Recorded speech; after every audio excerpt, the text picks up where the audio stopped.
Si Melissa po ay isang masasabi kong numero-uno anti-American, sumama po ang mga Amerikano dito. In fact, there's this, mahirap maghanap ng articles about him, but I found this one. He was quoted as saying to the Americans who were trying to enter Iloilo, na don't forget something like this. Don't forget I can also do to you, kayong mga Amerikano, ganyan gawin sa inyo, yung ginagawa ng mga Indian sa Amerika, sa digmaan nila laban sa inyo. Pwede kaming umakyat sa bundok, pwede kami mamundok at awayin namin kayo mula doon. Sabi ko, nakakatapang tao and I think we should be proud of that as Ilocos. Bakit ko tinanggap? Una-una, gusto ko talaga maging bahagi ng Bayaniverse. Panahon pa lang ng General Luna. Bakit? Kasi nga, laking pinanindigan na pelikula ng General Luna. Sabi ko, gusto ko maging bahagi. Lagi, gusto ko maging bahagi ng ganung klaseng pagtatanghal. Sabi ko, bakit itong mga kasama ko sa teatro ay kinast sa General Luna, ako hindi. Sila na anak ng Diyos, ako hindi.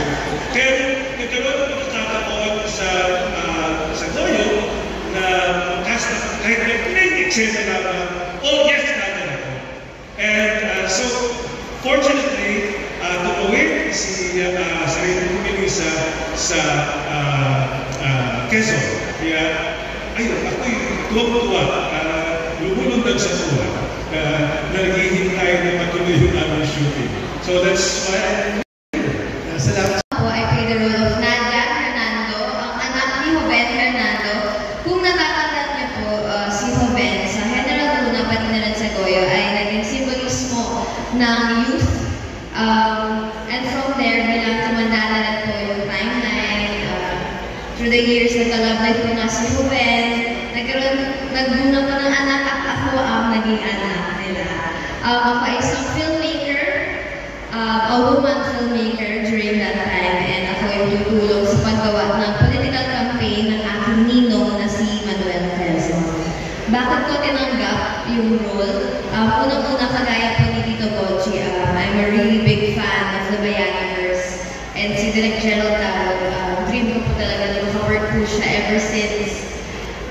Sobrang kinilig po talaga ako na finally nag-offer po sila ng role ni Nadia. And symbolism of Nadia herself.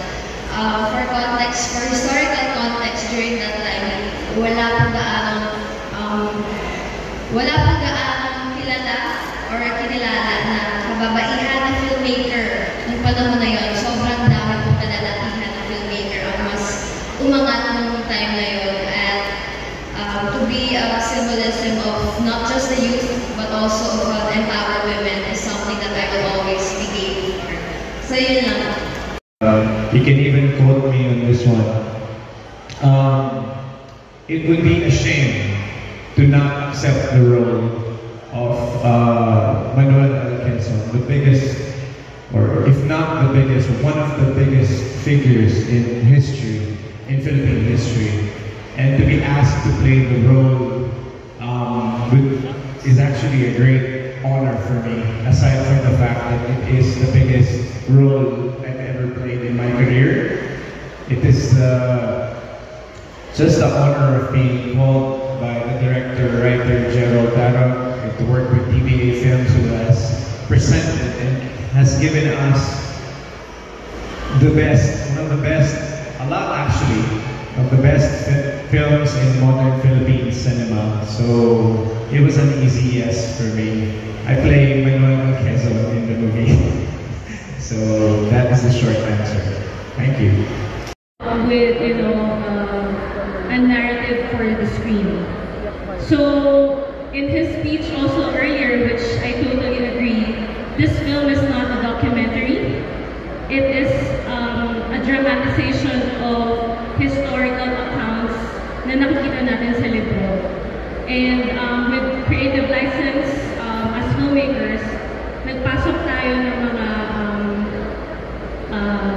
creative licenses like, you know, the character of sina Joven, Hernando, para maitawid ang mga pera-perasong historical facts na nababasa natin sa libro. So, yeah, I think one of the powerful tools really is the cinema. So I'm really happy that I'm in this field. I'm, you know, as a filmmaker, and in a span of 10 years, you know, naging parte ako ng mga historical films, and I'm just really grateful na, you know, an audience like this will have the chance to be able to watch it. And ginawa talaga namin ng maganda para hindi sayang magpunta sa sinehan at hindi masayang yung 2 oras natin sa panonood ng pelikula. So, thoughts on the importance of narratives. Ang salitang Filipino para sa history ay kasaysayan. Ang root word ay saysay, dalawa yung kahulugan, salaysay, kwento, at saysay, ibig sabihin kahulugan, kapuluhan o katuturan. So together, taken together, ang salita natin ng kasaysayan ay salaysay na may saysay, kwento na may kwento. They're supposed to be meaningful stories. No? So yung mga salaysay sapagkat dito nakabatay, based yung ating identity, o yung ating identidad bilang isang bagay. So, sa kasaysayan man yun, sa pelikula, ako po ay nag-i-intervene sa pagpapaliwanag ng historical films and my capacity as a historian and teacher. Napaka-importante din yung pagpasok ng mga nasa akademya para yung historical films ay ginamit sa pag-aaral at pagtuturo ng kasaysayan. Narratives. Basically, yung mga narratives are just stories na pinagsama, and pag pinagsama naman itong mga narratives, it basically creates perception. And perception influence our way of thinking, the way we do our decisions, di ba? So, it's very important, lalo-lalo na sa society, because it's either it will feed the status quo or it will serve as a tool for us Filipinos to liberate our minds. Okay? That's a very important tool of narrative. So, siguro, sa dakila naman na lente at sa youth, ginagamit natin yung narratibo bilang isang positive effect na pinu-point out natin yung narrative hindi lamang ng mga tao or mga politiko, di ba? Sabi nga ni Quezon, I am the Philippines. Sino nga ba yung mga Pilipino, di ba? Dapat tayo mga mamamayan. So ginagamit natin yung narratibo para i-center yung kwento ng mga tao bayan. So narratives are very important because it's either it will feed the status quo or it will force us to think critically sa ating mga ginagawa, at lalo-lalo na it will liberate ourselves, not just in our thinking, not just in ourselves alone, but also in our thinking, through critical thinking. With my character specifically, bilang fictional character, hindi siya totoo. Ang ginawa ko na lang pang research ay kung ano yung context ng surrounding yung panahon na yun para mas makilala ko pa lalo or mabuo ko lalo yung character sketch ni Nadia. Pero in the perspective of a youth during that time. I think bilang Nadia is a young character. During that time, I made it a point na yung character po niya ay dapat mas more on curious on whatever is happening. Wala munang pinipiling black or white during that time. Bilang syempre, ang dami nangyari po ng time na yun, ang dami political campaigns, left and right. So nadadala yung mga tao ng panahon na yun. So ang ginawa ko na lang po kay Nadia ay isa po siyang curious na tao na kahit ang dami nangyayari ng kampanya, ay nakikita niya pa rin kung tama ba talaga yung pinaglalaban nila at kung yung nilalaban ba talaga nila ay para sa atin. Kaya buhay ni Raimundo Medusa na siya isang edukadong tao, nag-aaral sa Espanya, nagkaroon ng doctorate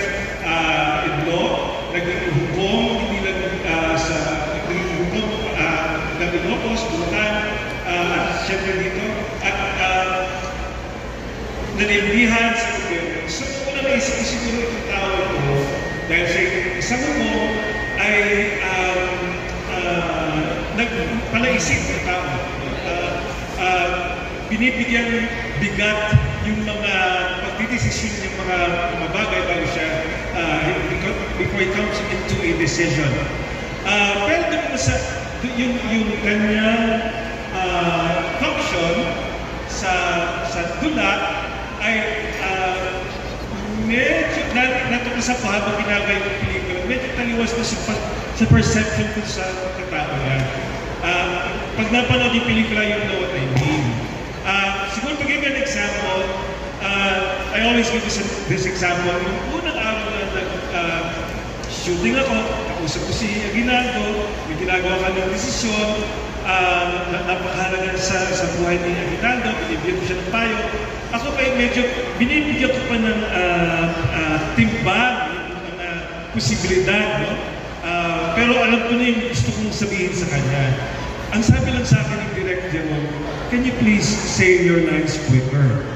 Ay, quicker. So, paano ko gagawin yun, ano?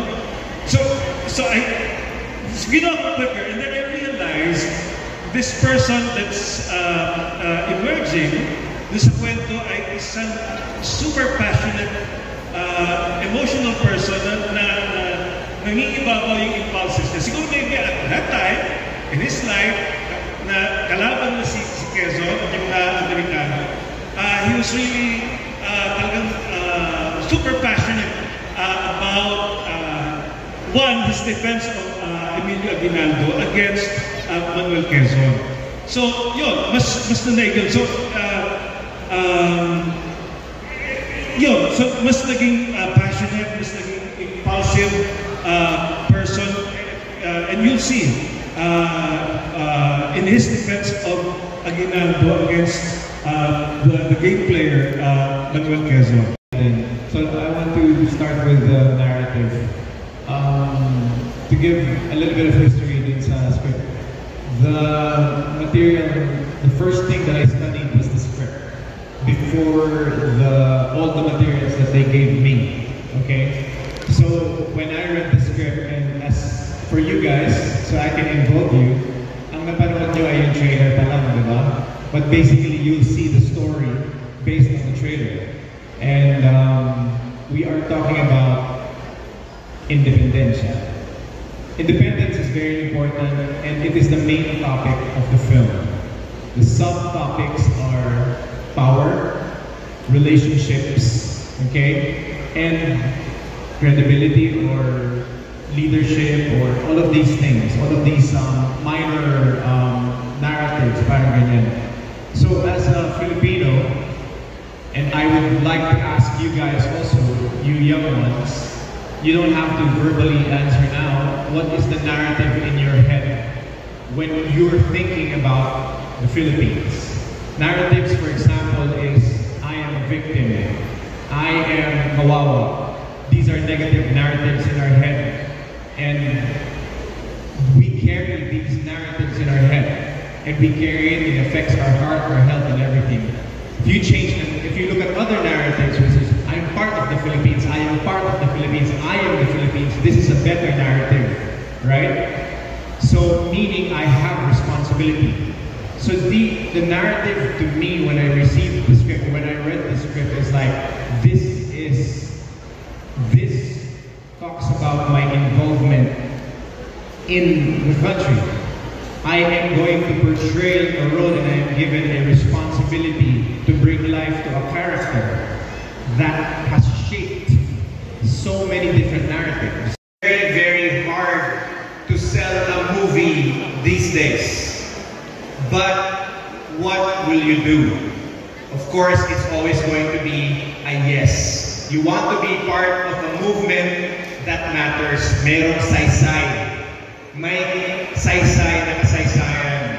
And we're really hoping right now that you can support this movement of a film, because this is very important, not just for the cinema, for Philippine cinema, but for us right now, because history, like I now agree, since this school tour talaga, history matters talaga para dito yan. So the narrative in my head is that we are given a task and we need to be a part of this. Now, it just made the entire preparation so much more meaningful. Every single moment sa shoot namin, every single scene had so much to say because of very rich history, and it resonates and bagay siya ngayon sa panahon na ito. Napakabagay sa panahon na ito. Usapan ng integridad, usapan ng leadership, usapan ng bayani, usapan ng pagkakaisa. At yan ay yung mga bagay na tinatalakay natin. So, yun. Thank you. And narrative should never be neutral. Kasi ang mga naratibo, ito yung magpe-pave the way for us, especially mga kabataan, na mag-make change. Okay? Maraming pwedeng gawin as kabataan. Kasi minsan yung common na naririnig natin, ano bang magagawa natin o magagawa mo? Kasi bata ka pa. Hindi mo naman alam yung kasaysayan, hindi mo naman yun abutan, diba? Bata ka pa. Hindi pa bata ka pa or bata lang. I-maximize natin yung pagiging bata na yun kasi we have the energy, and hence tayo as kabataan, we have to find our spaces to make use of that energy. So yung mga espasyo na yun, especially sa Lente, again, bilang kabataan, bilang students, is yung school organization. Okay, we can do that by, of course, knowing ourselves. Because utilizing our creativity, creative expression, doon natin malalaman or may use kung ano ba yung mga talent or mga skills natin into or for social transformation. For example, tayo sa Dakila, kami sa Dakila, we are collecting of artists, educators, artists na hindi lang artista, kundi musikero, dancers, mga theaters, no? We're all collective of that. And ginagawa namin, pinupour out namin yung aming skills and crafts, not just for the sake of passion, but also for social transformation. And I hope every one of us, especially the young students here, we can have a concrete ways to action for social transformation, which is, of course, the school, community organizing, especially na marami pa tayong magagawa at merong papadating na very big event in the Philippines na kailangan ng energy and ma-maximize yung energy ng youth, which is the 2028 elections. Yun. Thank you very much. Ang self-image. Kung ano ang alam natin kasaysayan, yun din yung pagbabatayan, yung pagkakaintindi natin sa ano ba tayo bilang isang bayan. So, mahalagang pag-aralan ng kasaysayan in this sense. On a personal level, this is true. Kailangan natin, alam natin kung sino tayo. On a national level, ganun din po. At ang paraan para magawa yan ay aralin ng kasaysayan natin. Pero sabi nga natin, hindi lang naman tayo natututo tungkol sa nakaraan sa pamamagitan ng nakasulat ng kasaysayan. Kung ano man ang mga available sa atin na pamamaraan, kasama rito syempre ang historical films. That's why I've always been an advocate of the use of historical films in teaching and studying history. Gamitin po natin. Sabi nga ng mga estudyante, mula pa nung General Luna, Sir, before watching these films, hindi naman po kami yung tipong nagbabasa ng history on our own. But when we watched these films, we became curious, and that led us to doing our own research. Kaya sabi ko bilang teacher, kung may ganito itong epekto sa mga kabataan, kung kaya nang gumising ng interes at itulak tayo para gumawa ng sarili nating pananaliksik, dapat suportahan natin ang mga pelikulang katulad ng Quezon. So, hindi natin mamahalin ang isang bayan na hindi natin kilala. Mahirap paglingkuran ng isang bayan na hindi natin mahal. So knowing, loving, and serving the nation are connected. It begins with knowing. Paano natin kikilalanin ang bayan? Kailangan natin balikan ang kanyang kasaysayan. Wow. Winnie Lawson was being interviewed. Sabi niya, tinanong siya bilang natatanda. Sabi niya, baka ba yan? Kala ko, bakit pinaglalabot at tayo ako? Tinanong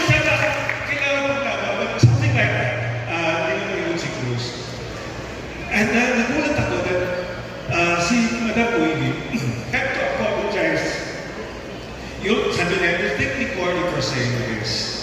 Pero sabi ni Mother Queenie, this is the only country I have. So, at her age, for her to apologize for believing that this is the only country she has, that means something. Kasi parang mahaba na yung pinaglaban ni Maring Willie. We're still here, fighting para mabuo yung bansa natin. Ang isa pang kinahahangaan ng tao, na-interview ko, fortunately, si Erin Tanyada, nagkakabala naman din, about his lolo. Sabi niya, kasi sabi ko, this was several years back, medyo ako bilang katatanda, medyo napapagod na po ako sa pakikipaglaban para sa... Kaya ko, para sa bayan, sabi ko gano'n. Sabi niya, Bonji, yung lolo ko, si Lorenzo Tanyada, he was 82 years old. He was still fighting in the streets. He was still willing to be fire hosed by the pasista. He was 82 years old, but he was still willing to fight. He hasn't given up. So, why am I saying this? Why am I saying this? Sa kabataan, napakahalaga po kasi na alam natin kung ano yung tinutulungan natin bago tayo makapaglaban. So, kailangan natin magpatuloy sa pag-aaral. At kaya yun ang napaganda sa mga pelikula tulad na bigay ng TBA sa atin. Yun nga, natutulak tayo, sana pagpatuloy natin yung pag-aaral para makilala natin sino tayo, sino ating bayan, para alam natin, ito ang pinaglalaban ko. Doon sa, alimang sa, okay, pwede, hindi ba halimbawa ni Hogan at saka ni Manuel Quezon, anong panig yung tinitindigan ko at bakit? No? At wala pong saysay, may sasabihin ko, wala pong saysay ang lahat ng pag-aaral natin kung hindi po tayo kikilos. No? So ngayon pa lang, simulan natin sa sarili natin. Alamin natin, meron pang isang quotation na laging bumabalik sa isipan ko. Sabi ni Leon Alejandro, in order to fight the dictatorship, we have to start with the little dictatorships in our head. So, ngayon, I translated, in order to fight corruption, we have to fight the little corruptions in our head. Kasi meron kayo sabi na systemic na itong nangyayari sa bansa natin, nanunod sa buto natin yung corruption. Hindi tayo aware, pero minsan yung mga transaction natin sa pulis, sa barangay,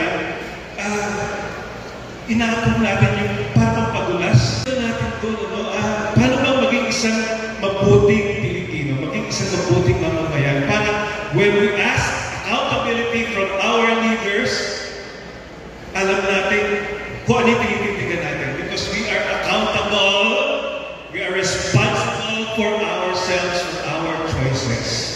At lahat ng choices natin, apektado ang lahat ng kasama natin. Because we are all tayo guro ng isa't isa. Yun na lang po.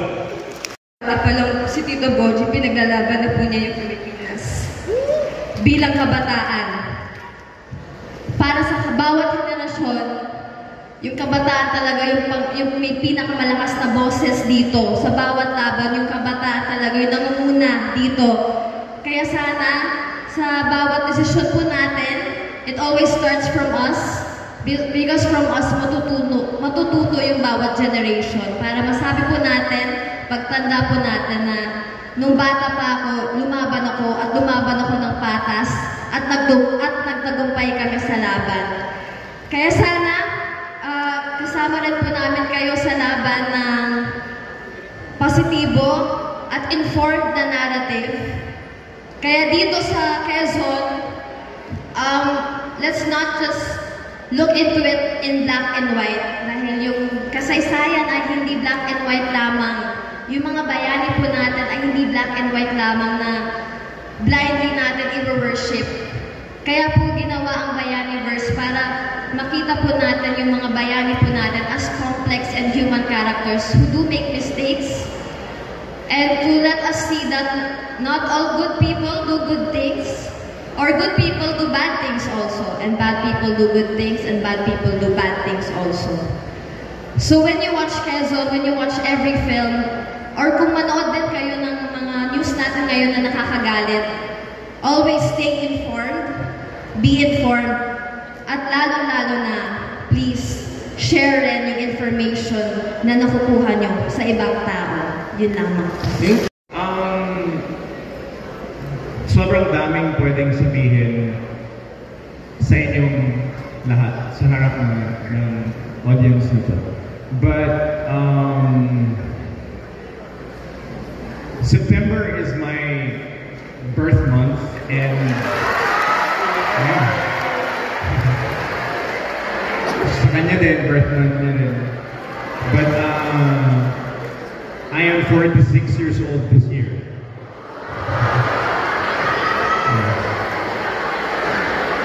No, it's okay. It's okay. But, and I would say, would I want to be 26 again, 25, 20? I don't want to. Because at this age, this is the time where I invested myself, and I picked it up from him, and he said, get to know yourself. If I would go back in time, and I would be this popular when I was 16, 17, I would influence everyone to get to know yourself. Because this is your ultimate power. If you know yourself, you know what you can do, you know what you can't do, you know where you can go, you know where you can't go. And this is the most exciting time in one person's life, is to get that stage, to get to know yourself. Right now, I'm telling you guys, we are doing this nationwide tour because you guys really matter to us, because you are important, because we know what power you guys have in you. Okay? So Iloilo, remember this always. Okay? You carry with you your responsibility. We are a part of this. Enough na of feeling small that when we watch politicians on TV talk about all the issues, it seems like parang walang nanonood sa kanila. They joke around. They joke around on TV. They joke around about things that are serious. And it seems like parang walang nanonood sila. We are this country. It's time to start telling ourselves we matter. We matter. When we watch something, it's not all the just politics that we're listening to. It's time that we urge our leaders to care, really care, and listen. Never mind what happened in the past. What matters is now, and how do we move forward? And we move forward together. It stops here now when we keep saying, wala, bata lang ako. No. I have this tattoo here, ellipsis. It's not period. Bata pa lang ako. Mahirap lang ako. Hindi. Mahirap pa lang ako ngayon. Bata pa lang ako ngayon. Hindi, nandito pa lang ako ngayon. You have to start thinking, I am going to go there. Poverty will not stop you. Disinformation will not stop you. Experience will not stop you. You can only keep moving forward. But to be able to move forward, you go backward. And look back and check. And move forward. So please remember, you are important, okay? You matter. And we love you guys. Thank you. Please